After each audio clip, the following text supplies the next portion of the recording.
सबसे पहले मेरा सवाल आपसे, राजद्रोह को लेकर ये दोहरा चरित्र क्यों, ये दोहरा रवैया क्यों? एक तरफ सही हो जाता है राजद्रोह, वहीं अगर अब खुद पर कार्रवाई होती है तो राजद्रोह गलत नजर आता है।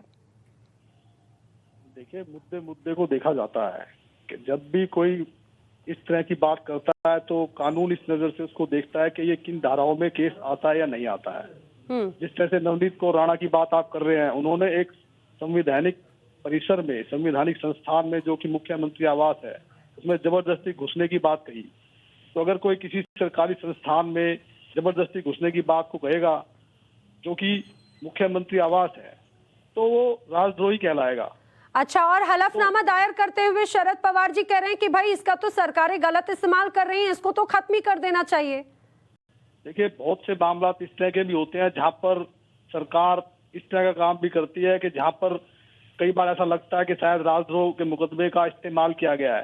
तो अगर उन्होंने खत्म करने की बात को कहा है तो ये सभी पर से खत्म करने की बात को कहा है, ऐसा नहीं कहा कि किसी लोगों पर से खत्म कर दिया जाए, किसी तो आपको लगता है भीमा कोरेगांव हिंसा में राजद्रोह नहीं है, लेकिन अगर हनुमान चालीसा पढ़ने की बात कहिए तो वो राजद्रोह की श्रेणी में है? हनुमान चालीसा ना पढ़ने की जो शैली है उसको आप मिक्स मत कीजिए। हनुमान चालीसा पढ़ने पर कोई राजद्रोह नहीं है। राजद्रोह सिर्फ इस बात पर है कि मुख्यमंत्री आवास के अंदर जबरदस्ती घुसने की बात को कहा गया, उस पर राजद्रोह है। अगर वो उद्धव जी से टाइम ले, हनुमान चालीसा पढ़ना चाहे, उनके घर में पढ़ना चाहे, बाहर पढ़ना चाहे, इस पर कोई संदेश नहीं है, ना कोई इस पर कोई आपत्ति है।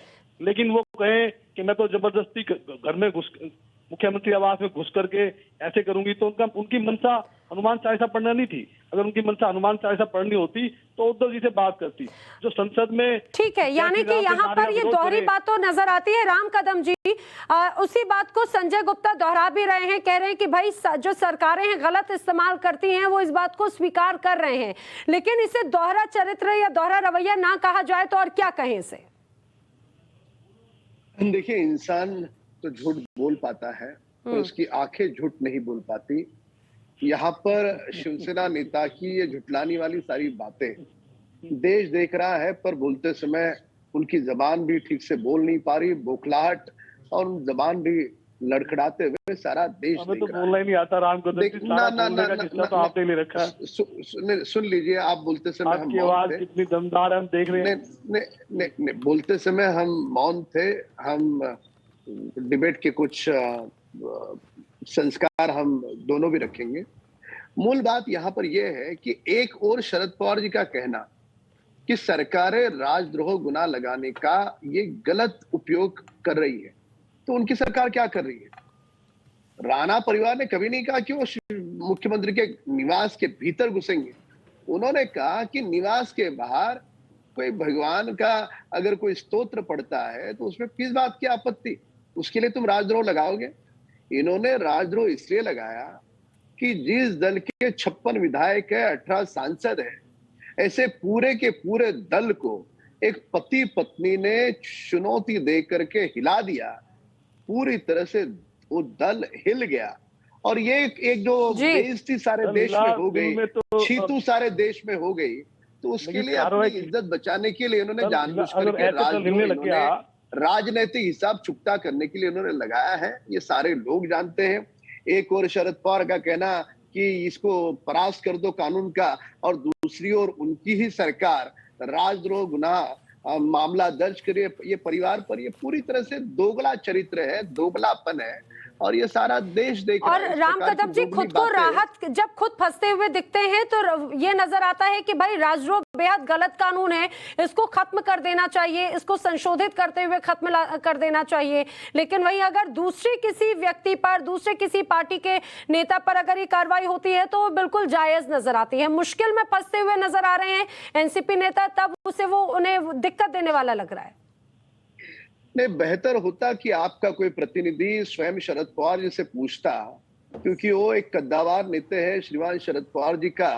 ये राणा परिवार पर जब वे स्वयं कह रहे कि इस कानून को परास्त करो, तो क्या ये 3 दलों की सरकार उनकी बात नहीं सुनती, या उनकी बात को तवज्जो नहीं दिया जा रहा, या उनकी बात सुनने के बाद भी मुख्यमंत्री अपनी मनमानी करते हुए अपनी ओछी राजनीति के लिए, राजनीतिक हिसाब चुकता करने के लिए जानबूझ करके राणा परिवार पर इस प्रकार का राजद्रोह का मुकदमा लगा रहे? क्या अपराध किया राणा परिवार ने? केवल इतना ही कह दिया कि हम हनुमान जी का चालीसा तुम्हारे निवास के बाहर पढ़ेंगे, ये अपराध है, ये संजय कोई जी, गुनाह है? क्या हाथ में कोई उन्होंने पत्थर लिए, हाथ में क्या कोई तलवार ली, क्या बंदूक लेकर के किसी को धमकाया? क्या किया? कौन सा गुनाह किया, कौन सा अपराध किया? इस देश में महाराष्ट्र की भूमि पर सुने दो मिनट सुन लीजिए, 2 मिनट सुन लीजिए। नहीं, अब बात खत्म होगी आपकी, आपने बहुत सी चीजें कह दी है, बात सुनिए। राजनीति की विसात में शतरंज के खेल को आप कुछ लोगों को मोहरा बना करके खेल खेल रहे थे अभी तक, मगर अब आप उसको महाभारत में तब्दील कर रहे हैं और भाई से भाई को लड़ाने की कोशिश कर रहे हैं। नहीं, लेकिन संजय जी, अच्छा मुझे एक बात बताइए, अगर राजद्रोह कानून गलत नजर आता है, आप शिवसेना का क्या स्टैंड है इसको लेकर? क्या वो भी राजद्रोह कानून को इसी तरह से देखते हैं जिस तरह से शरद पवार देख रहे हैं? उनका कहना है कि सरकार इसका गलत इस्तेमाल कर रही है, खत्म कर देना चाहिए। देखिए, इस विषय में तो शिवसेना प्रमुख उद्धव साहब भी कोई अपना निर्णय लेकर अपना बयान जारी करेंगे, उसी के बाद हम इस पर समीक्षा करेंगे। अच्छा, तो संजय गुप्ता क्या, शिवसेना नहीं, संजय गुप्ता क्या कहते हैं? मैं यही कहूंगा कि अगर सभी राजनीतिक दलों को इस पर चर्चा करनी चाहिए और चर्चा करने के बाद अगर ऐसा लगता है कि राजद्रोह, ठीक है, यानी कि आप भी उस चीज के उसके पक्ष में हैं। लेकिन अगर अब फिर जिस तरह से राणा दंपति पर कार्रवाई की गई, उसे किस तरह से देखेंगे? फिर उसको लेकर क्या कहेंगे जब आपको लगता है कि सरकारें इसे हथियार बनाते हुए गलत इस्तेमाल कर रही हैं? फिर तो आप ये मान के चलिए, जो उंगली आप उठा रहे हैं वही 4 उंगलियां तो आप पर खड़ी हो रही हैं।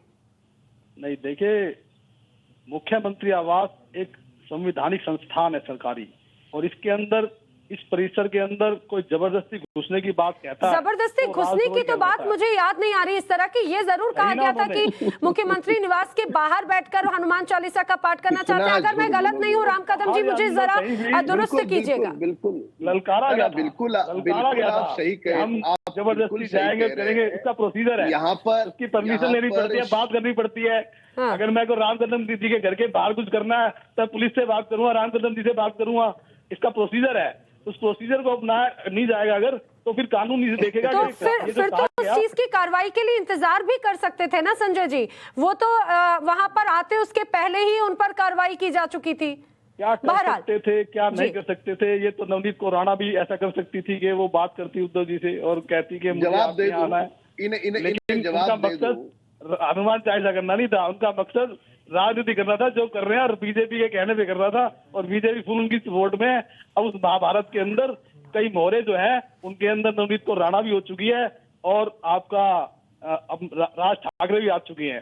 पहले इनकी स्क्रिप्ट के अंदर कंगना रनौत हुआ करती थी, नारायण राणे हुआ करते थे, और किरीट सोमैया जी होते थे, लेकिन जब उनकी बात नहीं चली, उनसे ये अपने पुराने साथियों को वापस नहीं लेके आ पाए और नई महाराष्ट्र सरकार में दोबारा से शामिल हो पाए, तो अब इन्होंने उस विसात के अंदर, उस शतरंज के अंदर नए मोहरों को लाना शुरू किया है। ठीक है, रणनीति बदलने अपनी, और रणनीति बदल करके जिसमें से राम कदम जी, लेकिन राम कदम जी बार बार इस बात का ये जिक्र बार बार कर रहे हैं संजय गुप्ता जी कि भाई वो घर के अंदर घुसने की कोशिश कर रहे थे, इसीलिए उन पर कार्रवाई की गई, इसीलिए उन पर राजद्रोह का केस किया गया। मैं ये जानना चाह रही हूँ, तो राणा दंपति और जो भीमा कोरेगांव वाला जो मामला है, उससे उन दोनों में किस तरह से अंतर देखते हैं? राजद्रोह का केस किस पर बनता है? देखिए नैना जी, या तो शिवसेना के नेता सारे देश के लोग को मूर्ख समझने का यहाँ पर दुस्साहस कर रहे हैं। लोग इतने मूर्ख नहीं है। राणा परिवार को तुमने उनके घर के अंदर घुस करके कारावास में डाल दिया, ये देश ने देखा ना, सारे टीवी चैनल पे आया। उनको तुमने घर से बाहर निकलने नहीं। अरे भाई साहब, अभी आप बोलते समय मैं नहीं बोला, इस तरह से आप मत करें। ना, ये गलत है, ये गलत है, ये गलत है, ये सभ्यता के परी नहीं है। जब आप बोल रहे थे हम मौन थे, आप सुन लीजिए। आपने राणा परिवार को घर से बाहर ही निकालने नहीं दिया, उनके घर के भीतर घुस करके पुलिस बल का गैर उपयोग करते हुए उन्हें कारावास में डाल दिया। और यहाँ पर कौन सा दागी चेहरा लेकर के आप कह रहे हो कि उनका मुख्यमंत्री के घर के भीतर घुसने की कोशिश करी थी? इतना झूठ तो बोलते हो आप, पर झूठ बोलने की कुछ तो सीमा रखे आप। स्वीकार करिए, देश की माफी मांगते हुए स्वीकार करिए कि आपके दल को उसने हिला दिया। आपके दल को एक पति पत्नी ने पूरी मतलब तरह से जो बेआबरू जेल में है कर वो दिया। सरकार और लाएंगी। उसी के कारण, डर के कारण, भय के कारण, आप बेइज्जती तो के उसी बातें कारण, करते हो, समझ में चेतावनी नहीं आता देने मेरी के कई बार कारण बात। आपने उन पर राजद्रोह जेल का में मुकदमा जो लगाया। जेल में है ये नवनीत कौर राणा, सत्य उसके है। पति रवि राणा, उन्होंने किसको हिला दिया, कैसे हिलाया, नैना जी, मतलब कैसे कैसे नैना जी, हिलाया?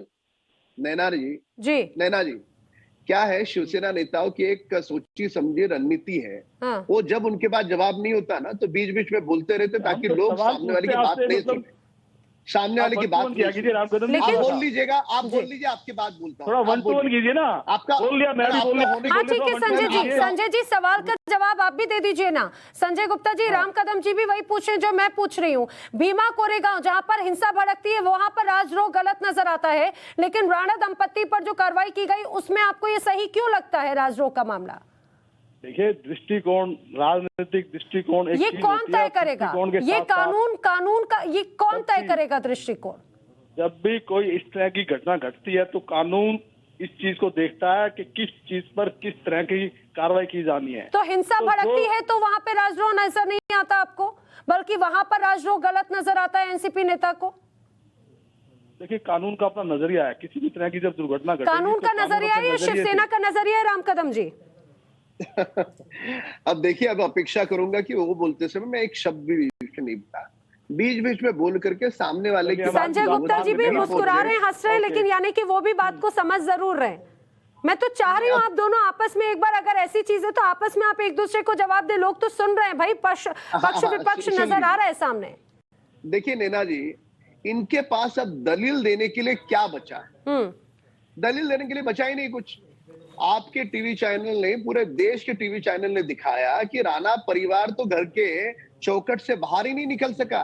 अंदर इन्होंने हजारों के तादाद में पुलिस घुसा करके उनके ही घर के बाहर इनके शिवसेना के गुंडा वहां पे दादागिरी कर रहे थे, पथराव कर रहे थे। चल रहे आप उनके यानी साथ, स्वयं आज दादागिरी शिवसेना करे, के स्वयं सैनिक को पथराव शिवसेना को करे, गुंडा कहते हो स्वयं आप। पुलिस को घर के हैं? अंदर घुस करके उनको कारावास में डाल अपने दे भाइयों और को गुंडा कहे कि कहते हो आप। देखो ये राजद्रोह किया उन्होंने। कुछ राजद्रोह क्या सेपरेट किया जाओगे, उन्होंने? आपको गुंडे नजर आने लगे। लोग इतने हैं? मूर्ख नहीं है। आप अहंकार में 30 लोगों साल को मूर्ख समझने का रक्षाबंधन का दुस्साहस मत करें। दायित्व निभाते अब रहे फिर आप से हमारे बीच में साथ। बोल रहा हूं। राम कदम जी एक सेकंड।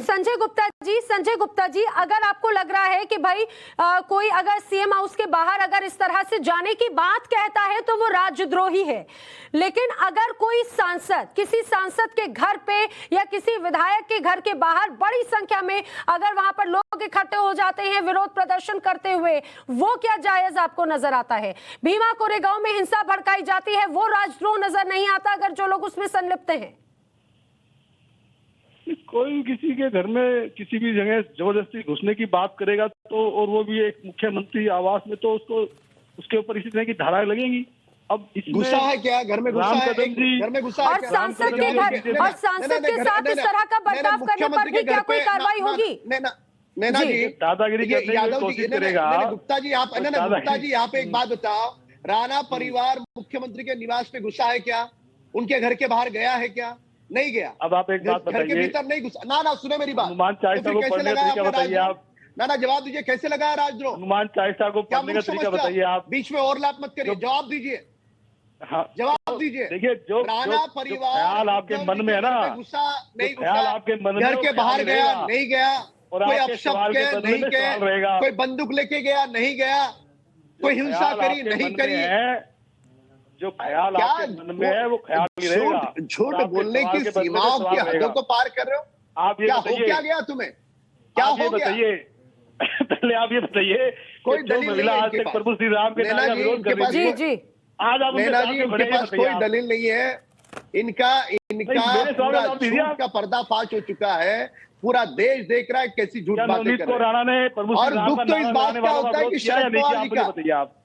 मैंने शांत प्रभु रहिए श्री आप, राम आपका के मुंह नारे बंद का करिए। विरोध ना, ना, संजय जी, आपका लेकिन झूठ यहाँ का पे मुंह बंद संजय करिए। गुप्ता जी यहाँ पर ना बहस का मुद्दा ही पूरी तरह से आप बदलने की हमारी कोशिश कर रहे आस्थाओं के हैं। साथ मैं तो खिलवाड़ आपको किया। ये पूछना चाह रही हूँ, हिंदू धर्म की आस्थाओं के साथ खिलवाड़ किया। मैं आपसे ये पूछना चाह रही हूँ, ये तो आप देश की जनता भी तो जानना चाहेगी ना, उनके मन में तो कम से कम ये बात क्लियर हो जाए कि भाई राजद्रोह आखिर होता क्या है। अभी तक जो हम राजद्रोह कानून के बारे में जानते आए हैं, या तो वो अलग है, या तो महाराष्ट्र में जो एक नया कानून या नई परिपाटी शुरू हो रही है राजद्रोह वो है। एक बार एटलीस्ट क्लियर तो हो, यानी कि हिंसा भड़काना राजद्रोह की कैटेगरी में नहीं आता, लेकिन अगर कोई सांसद ये कहता है कि भाई मैं उस जगह पर जाकर हनुमान चालीसा का पाठ करूंगा सीएम हाउस के बाहर जाकर, तो वो राजद्रोह के एक डेफिनेशन तो बता दीजिए, शिवसेना की डेफिनेशन क्या तय कर रही है राजद्रोह की? सुनिए अब आप सुनिए नैना यादव जी, आपके सवालों का जवाब देता हूँ दोबारा से अलग तरीके से।